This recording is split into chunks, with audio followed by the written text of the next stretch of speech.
मासिक पाळीमध्ये स्त्रीला स्पर्श केल्यास काय होते एकदा नक्की ऐका. एकदा माता लक्ष्मी आणि भगवान विष्णू क्षीरसागरात शेषनागाच्या पलंगावर विसावलेले होते. तेव्हा लक्ष्मीने भगवान विष्णूंना विचारले, हे परमेश्वर, आज माझ्या मनात एक शंका निर्माण होत आहे. माझ्या या शंकेचं निराकरण फक्त तुम्हीच करू शकता. भगवान विष्णू म्हणतात, अरे प्रिये, तुझ्या मनात जी काही शंका असेल ना, ती तू न डगमगता मला विचार. मी तुझ्या सर्व शंकांचं निरसन करीन. हे देवा, कोणत्या शापामुळे स्त्रियांना मासिक पाळीच्या वेदना सहन कराव्या लागतात? माझा दुसरा प्रश्न असा आहे की प्रभू, मासिक पाळीत असलेल्या स्त्रीने कोणती कृती, कामे करू नयेत ज्यामुळे तिला अपराधी वाटेल? भगवान विष्णू म्हणतात, हे देवी, आज तू मानवजातीच्या कल्याणासाठी खूप चांगला प्रश्न विचारला आहे. तुमच्या या सर्व प्रश्नांची उत्तरं देवशर्मा यांच्या प्राचीन कथेतून मिळेल. ही महान कथा ऐकल्यानं सर्व पापांचा नाश होतो. कोणीही पती-पत्नी ही कथा लक्षपूर्वक ऐकू शकतात, त्यांना सौभाग्य प्राप्त होतं. म्हणूनच हे देवी, तुम्ही कथा लक्षपूर्वक ऐका. आणि देवी लक्ष्मी म्हणते, हे देवशर्मा कोण होते, त्यांचं आचरण आणि विचार काय होते? मला ही कथा नक्कीच ऐकायची आहे. कृपया ही कथा मला तुम्ही सांगा. मी ती नक्कीच लक्षपूर्वक ऐकेन. भगवान विष्णू म्हणतात, हे देवी, प्राचीन काळाची गोष्ट आहे.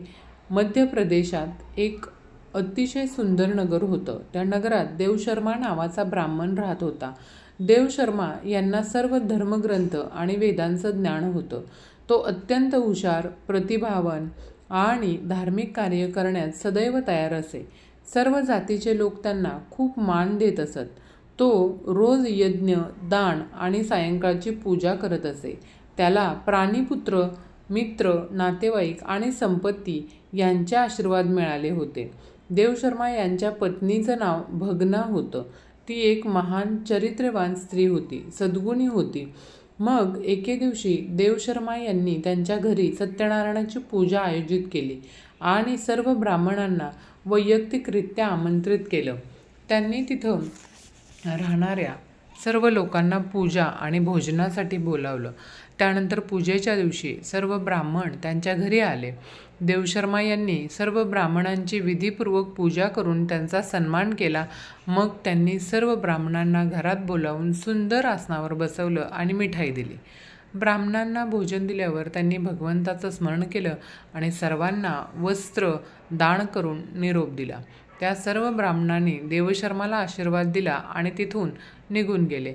त्यानंतर त्यांनी आपले कुटुंब आणि मित्र आणि अनेक दिवस भुकेलेल्या लोकांना जेवण दिलं. अशा रीतीने सगळ्यांना जेवण करून पूजा आटपून जेव्हा ब्राह्मण आपल्या घराच्या दारासमोर उभा राहिला, तेव्हा त्याला एक कुत्री दिसली आणि एक बैल आपल्या घरासमोर बोलत आहेत. जेव्हा त्या ब्राह्मणाने कुत्री आणि बैलाची संपूर्ण कहाणी ऐकली, तेव्हा त्याला खूप आश्चर्य वाटलं की ते कुत्री आणि बैल त्याचे आई-वडील होते, जे मागील जन्माच्या पापामुळे या जन्मात कुत्री आणि बैल बनले होते. मग तो ब्राह्मण मनात विचार करू लागला, हे दोघे खरं तर माझे आई-वडील आहेत, जे प्राण्याच्या रूपात माझ्या घरी आले आहेत. या दोघांना कोणत्या कारणास्तव अशा सजीवांचं शरीर मिळालं? आता त्यांच्या उद्धारासाठी मी काय करू? असा विचार करून ब्राह्मणाला रात्रभर झोप लागत नाही आणि तो रात्रभर देवाचा विचार करू लागला. त्याने स्वतःच्या पालकांचा विचार केला. मग त्याला आठवलं की मोक्षाचा उपाय फक्त वशिष्ठ ऋषी सांगू शकतात. म्हणूनच सकाळ होताच देवशर्मा स्नान इत्यादी कामे उरकून वशिष्ठांच्या आश्रमात पोहोचले. आश्रमात येताच वशिष्ठ ऋषींनी देवशर्मा यांचे स्वागत केले. वशिष्ठ ऋषी म्हणू लागले, हे श्रेष्ठ ब्राह्मण, तू आज आमच्या आश्रमात का आला आहेस? तू उदास दिसतोस. तुझ्या दुःखाचं कारण काय, मला सांगा. देवशर्मा म्हणतात, हे मुनीश्वर, मी तुम्हाला नमस्कार करतो. तुमच्या दर्शनानं आज माझा जन्म सफल धन्य झाला आहे. हे मुनीश्वर, आज मी तुमच्याकडे शंका घेऊन आलो आहे. कृपया फक्त तुम्हीच मला या दुःखातून बाहेर काढू शकता. मी अत्यंत दुःखी आणि अशक्त झालो आहे. वशिष्ठजी म्हणतात, हे ब्राह्मण, दुःखी होऊ नकोस. तुझ्या मनात कोणतीही शंका असली तरी न डगमगता विचार. मी तुमच्या शंकाचं नक्कीच निरसन करेल. मग देवशर्मा म्हणतात, हे मुनीश्वर, काल माझ्या घरी सत्यनारायणाची पूजा ठेवली होती आणि अनेक ब्राह्मण आणि भुकेल्या लोकांना मी अन्न दिलं. विधिवत पद्धतीने देवाची पूजा केली. तेवढे एक कुत्री आणि एक बैल माझ्या दारात आले आणि दोघेही माझ्या घरासमोर उभे राहून बोलत होते. सर्वप्रथम कुत्री बैलाला असे म्हणू लागली, हे परमेश्वरा, आज घडलेली घटना एक. आपण मुलाच्या घरी ब्राह्मणाच्या जेवणासाठी ठेवलेले दूध, त्या दुधाच्या भांड्यात एका सापानं तोंड घातलं होतं आणि त्यामुळे विष निर्माण झालं होतं. ते पाहून मला खूप काळजी वाटू लागली आणि त्या दुधापासून या पूजेसाठी अन्न तयार होणार होतं. ते दूध सगळ्यांनी खाल्लं असतं तर ते मेले असते. म्हणूनच मी त्या भांड्यातील दूध सर्व काही प्यायले आहे. जेव्हा सुनेची नजर माझ्यावर पडली तेव्हा तिने मला बेदम मारहाण केली. त्यामुळं माझ्या शरीराला असह्य वेदना झाल्या. मला खूप वेदना होत आहेत, म्हणूनच मी दुःखी आहे. मला हे दुःख सहन होत नाही. कुत्रीचे बोलणे ऐकून बैल खूप दुःखी झाला आणि आपली कहाणी सांगू लागला. आता मी तुला माझ्या दुःखाचं कारण सांगतो. मागील जन्मी या ब्राह्मणाचा मी बाप होतो. आज या ब्राह्मणानं सर्व लोकांना जेवण दिलं, पण त्यानं माझ्यासमोर गवतही ठेवले नाही आणि मला प्यायला पाणीही दिले नाही. या कारणामुळं मी खूप दुःखी झालो आहे. मग देवशर्मा म्हणू लागले, माझे आई वडील असे कुत्री आणि बैलासारखी बोलताना पाहून मला खूप वाईट वाटले. मला रात्रभर या विचाराने झोप येत नव्हती. मला प्रत्येक क्षणी काळजी वाटत होती की मी कधीही कोणतंही पाप केलं नाही, नेहमी धार्मिक कार्य केलं.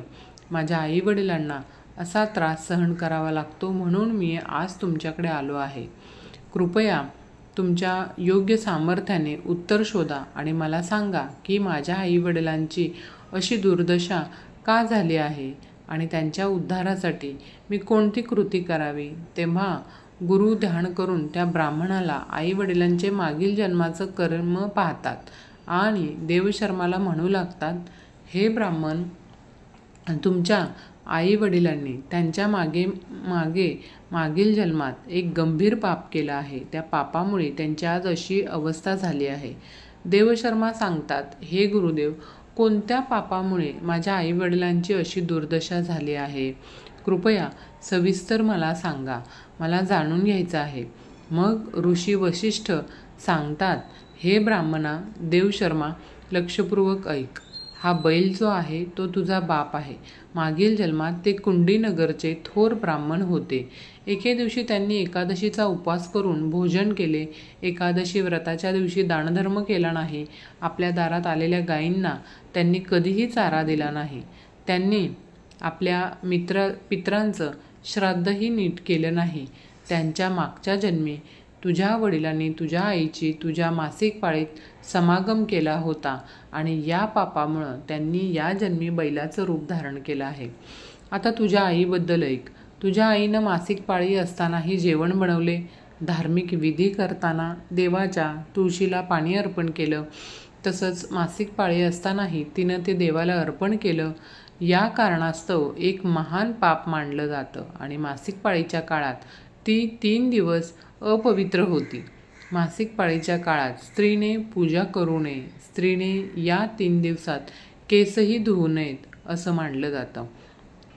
कारण यामुळं पतीचं आयुर्मान कमी होतं. मासिक पाळीच्या वेळी झाडे आणि तुळशीला स्पर्श करू नये. मासिक पाळीत असलेल्या स्त्रीसोबत सुद्धा समागम करणं. जो कोणी मासिक पाळीच्या कपड्यांना स्पर्श करतो तो ब्रह्महत्येचं पाप करतो. त्यालाही अपराधी वाटतं. ब्रह्महत्येचं पाप मासिक पाळीच्या स्त्रीच्या शरीरात 3 दिवस राहतं आणि 4थ्या दिवशी स्नान करून ती पवित्र होते.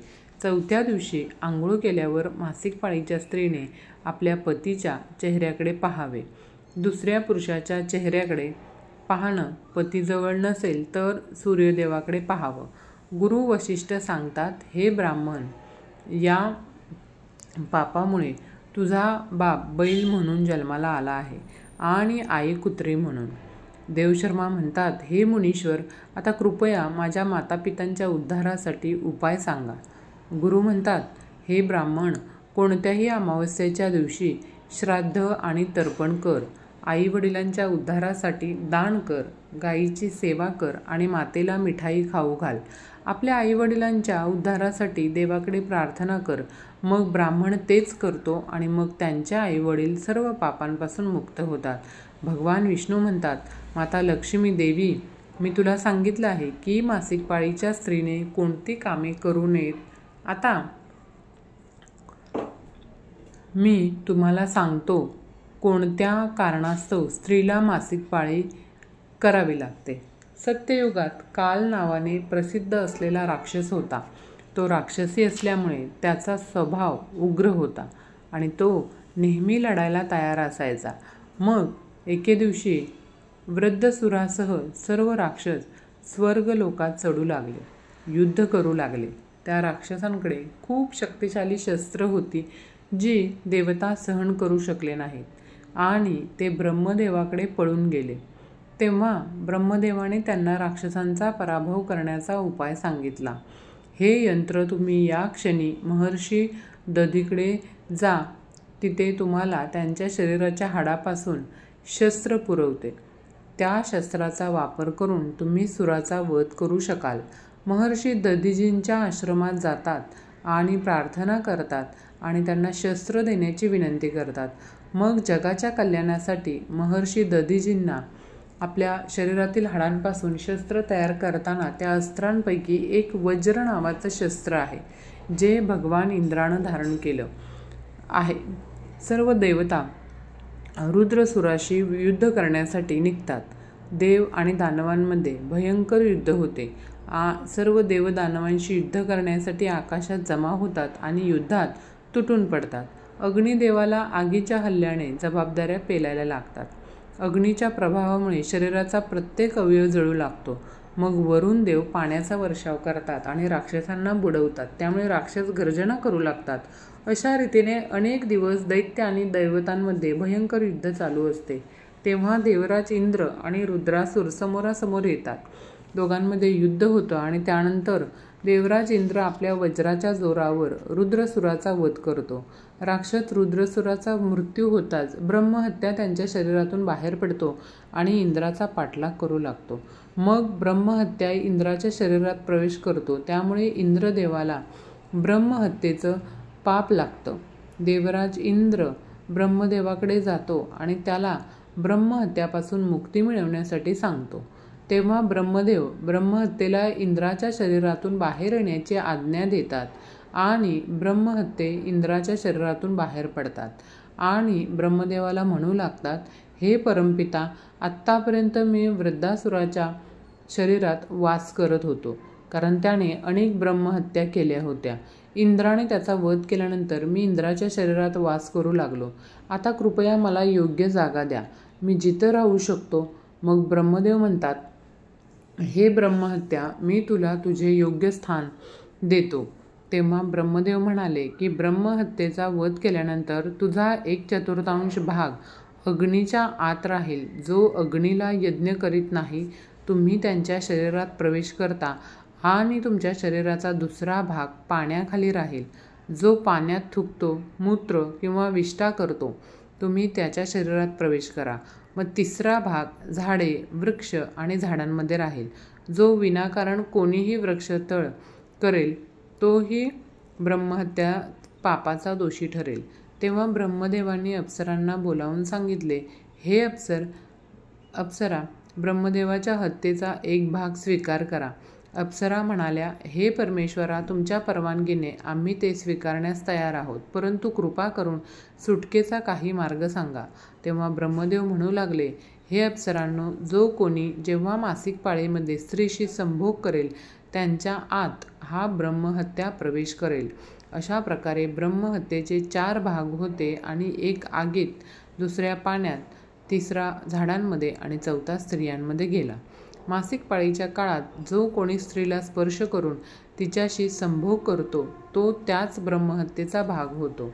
त्याला ब्रह्महत्येचा वध केल्याचा अपराधीपणा वाटतो. भगवान विष्णू म्हणतात, हे देवी, अशा प्रकारे मी तुला स्त्रीच्या मासिक पाळीमागील कथा सांगितली आहे आणि मासिक पाळी स्त्रीने कोणती कामे करू नयेत इत्यादीसुद्धा माहिती सांगितलेली आहे. तर महालक्ष्मी सांगतात, हे परमेश्वरा, आज तुम्ही मला खूप महत्त्वाचं ज्ञान दिलं आहे.